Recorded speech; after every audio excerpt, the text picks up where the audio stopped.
Hey everyone, thanks for joining me to talk about measuring web performance today. Just a little housekeeping before we get started. This is going to be a really short presentation. I'm probably only going to talk for about 10 or 15 minutes, and then I want to open it up to some audience Q&A if you have any. In the bottom right-hand corner of your screen, if you're on a desktop, there is an option to submit questions that I can address later. If that's not working for you, or if you're on a mobile device which doesn't support that, you can also use the chat room feature. And you can also find me on Twitter at Chris Ferdinandi, and I'll be periodically monitoring there too to see if there's any questions. So with that in mind, let me go ahead and share my screen and we can get started. All right. So today we're going to be talking about measuring web performance. First I wanted to take a minute to just talk about why web performance even matters. So a few years ago, Google made some adjustments to their search page where they added a few more search results. And in the process, they added just a slight half-second, 500 millisecond delay to their search results. And what they found was that that resulted in a 20% decrease in search traffic. And as a result, corresponding ad revenue as well. So if you think about that, half a second of additional latency cost them a fifth of their traffic, which is just insane. Amazon ran some similar experiments where they deliberately throttled the bandwidth on their site. And they found that delays of as little as 100 milliseconds, just 1/10 of a second, resulted in a 1% loss in sales. Now, if 1% doesn't sound like all that much, consider that for someone like Amazon, based on their Q3 2015 sales numbers, that's $254 million. So 1% can make a pretty big difference when you're talking about sales volume. Firefox improved the performance of their web page by about 2.2 seconds and found a 15.4% increase in downloads after doing so. So performance and fast sites are really important, but at the same time, web pages are getting larger and larger. In 2010, the average web page was 600 kilobytes in size. In 2013, it had increased to 1.2 megabytes. At the beginning of this year, 2016, the average web page is 2.2 megabytes in size. So our websites are roughly doubling in size every 3 years. And this used to not be a problem because computers would get faster every single year. And then mobile happened. And suddenly people were browsing our sites on an unpredictable and seemingly infinite number of devices. These devices vary wildly in terms of capability and internet connection. So suddenly, people having poor internet connections is a really big deal. Or our sites getting bigger, rather, is a really big deal. For an increasing number of people, mobile is the web. Google finds that these days, more than half of all Google searches take place on a mobile device. 65% of all emails are opened on a smartphone or on a tablet. And more than half of all Facebook's users access their site exclusively through a mobile device. Back in 2012, there was a survey that Harvard Business Review took a look at that found that 31% of Americans use their mobile device as their primary or only way of accessing the web. That's almost a third of all Americans, and this was back in 2012. A lot of people argue that it's okay that people are accessing our site on mobile and they're larger because these days 4G LTE is widely available and it's as fast as broadband Wi-Fi. And they're right. 4G LTE is absolutely amazing. It's so fast. It's absolutely incredible.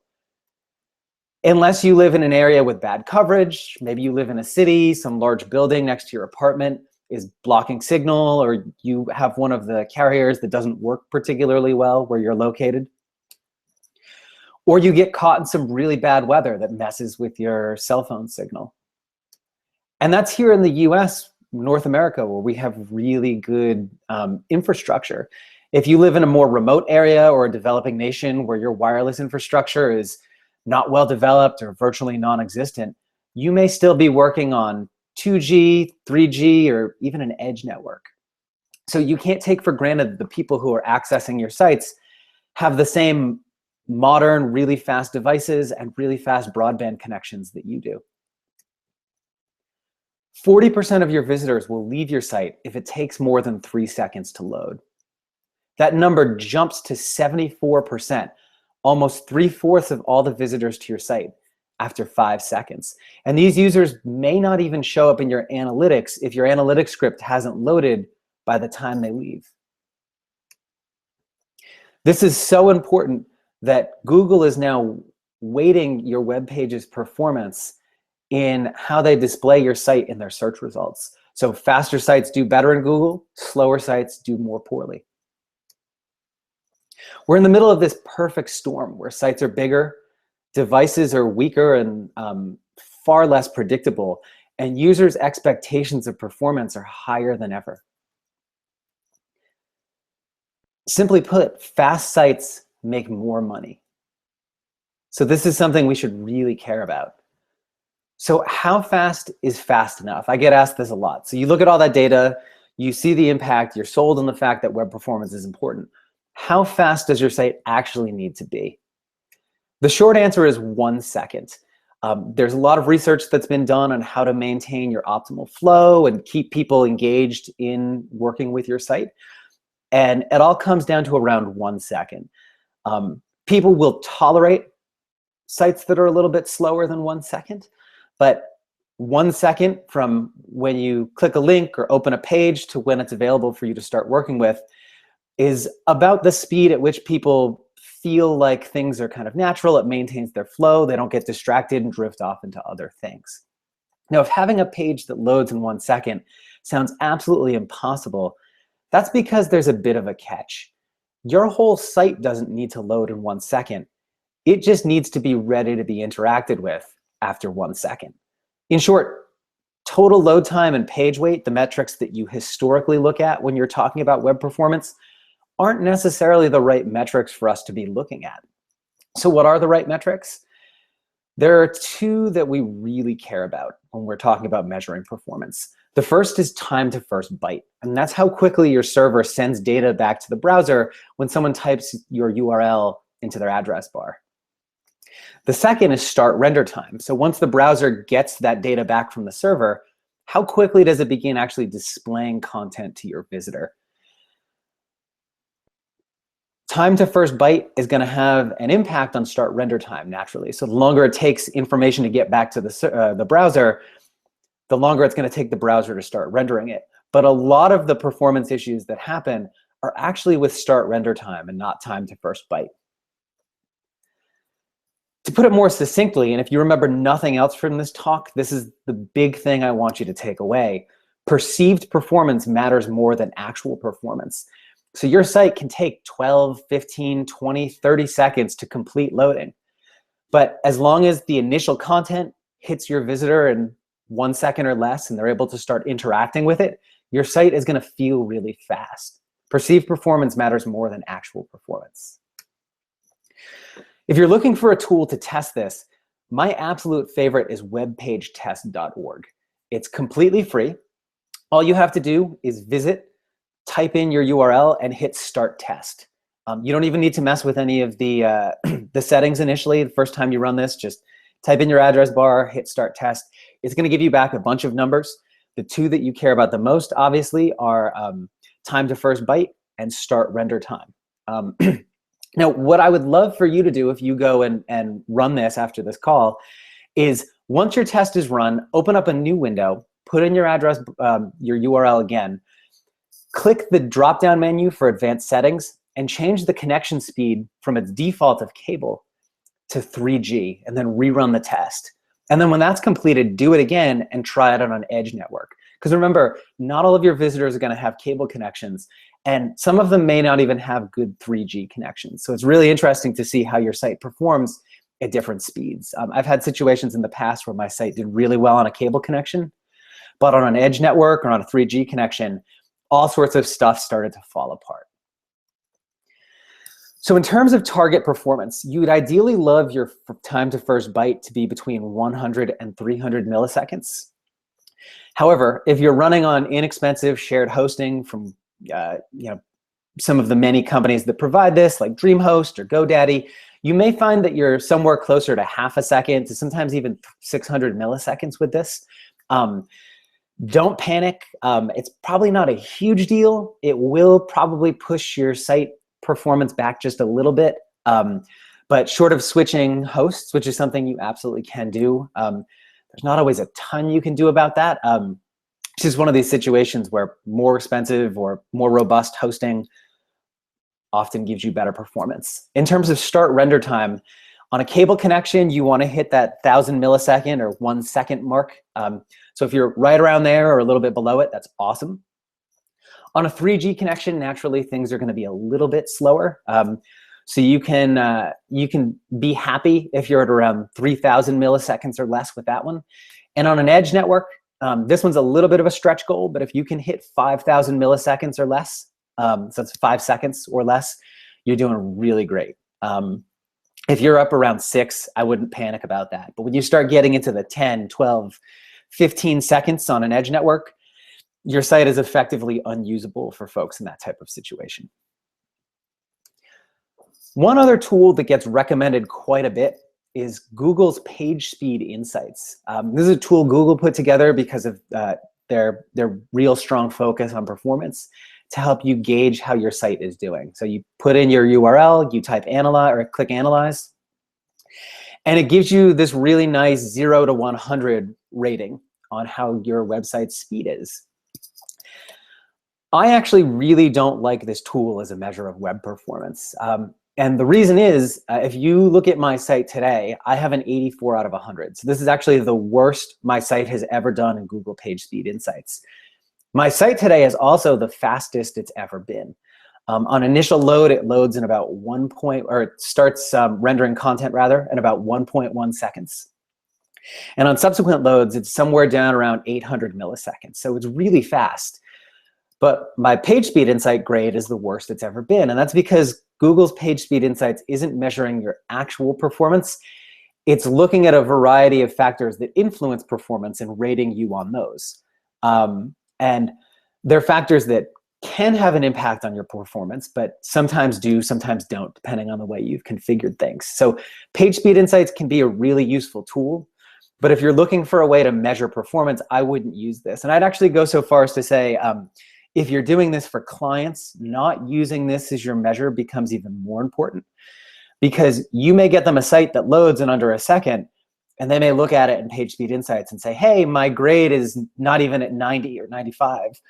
What gives? You didn't do your job right. And it becomes kind of a complicated conversation to have. So I would really try and focus on webpagetest.org and their metrics, because I think they're a little bit more useful for the kind of stuff that we really care about. Another site that you can use to kind of gauge performance a little bit that I think is really interesting is What Does My Site Cost? At whatdoesmysitecost.com. This was put together by Tim Cadlick, and it pulls data from WebPageTest and cross-references it against a global directory of the average cost of data plans around the globe. And it spits back out a whole bunch of information like this, where you can actually see the different, the cost of loading a page on your site in a variety of countries around the world. So my site in Canada costs about 8 cents per page load. In Switzerland and the United States, it's only 4 cents, 3.5 cents, which is awesome. And depending on how, my site, by the way, is very, very lightweight. If you have a typical site that's closer to that 1 to 2 megabytes in size, these numbers are going to be a lot higher.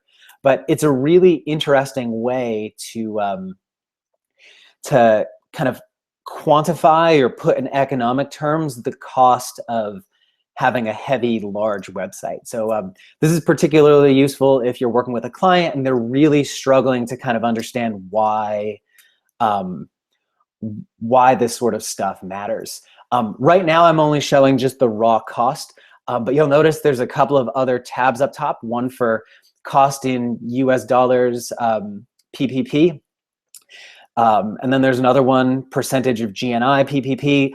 So these these actually look at this data in a slightly different way. So then they're going to start to cross-reference this data against the actual kind of daily income that most people get in the countries and the general cost of living. So it gives you a more rich and nuanced understanding of the actual cost of your site for your customers around the globe.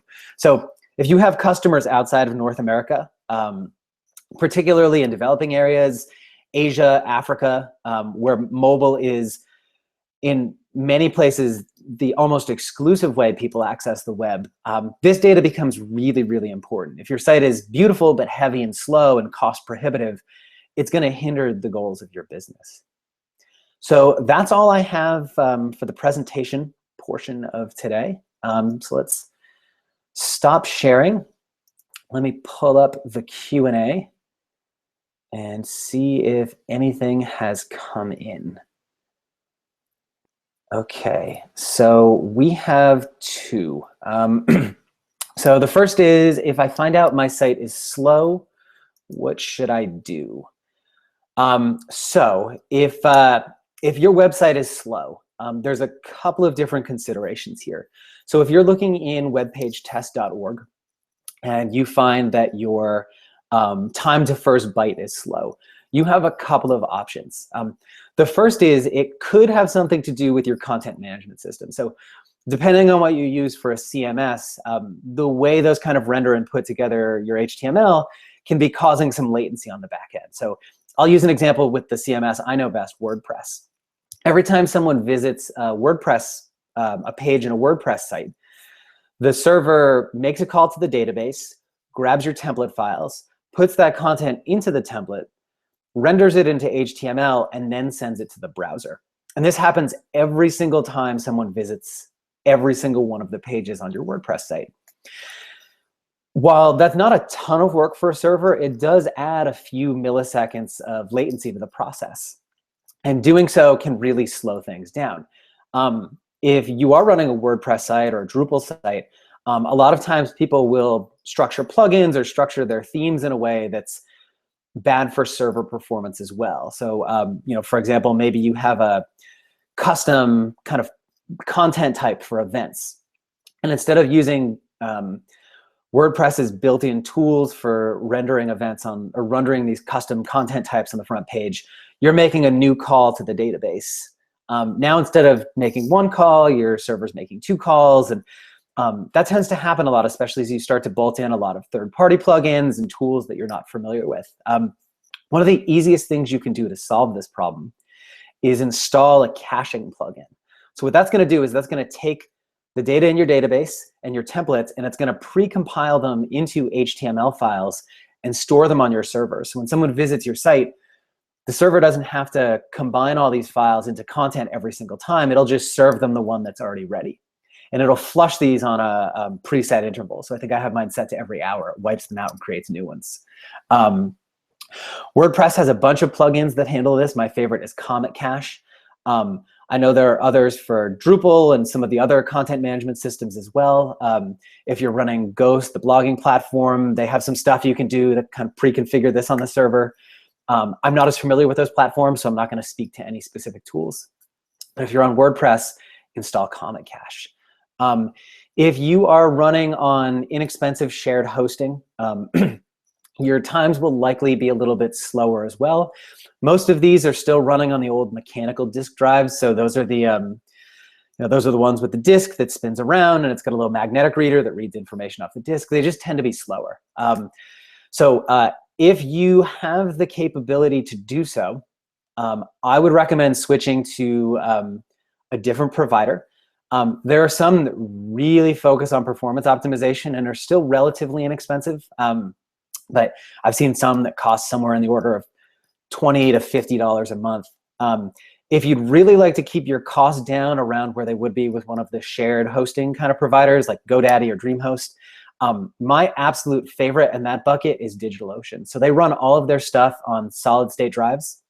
And in addition, they set themselves up a little bit differently than a shared hosting provider would. So all of your stuff is going to live on a kind of a pre-segmented, virtualized portion of that disk. So on shared hosting, normally if someone else's site gets a lot of traffic, the performance on your site slows down too. But on a provider like DigitalOcean, where they give you your own little kind of virtual slice, you have that pre-allotted amount of stuff, and what other people on the same server as you end up dealing with has no impact on your server.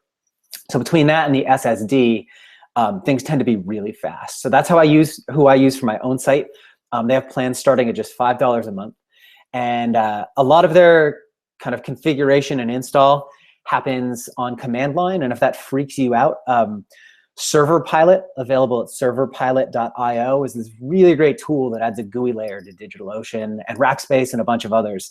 So you can one-click install apps, install software stacks, and just manage all of the stuff that goes along with your server.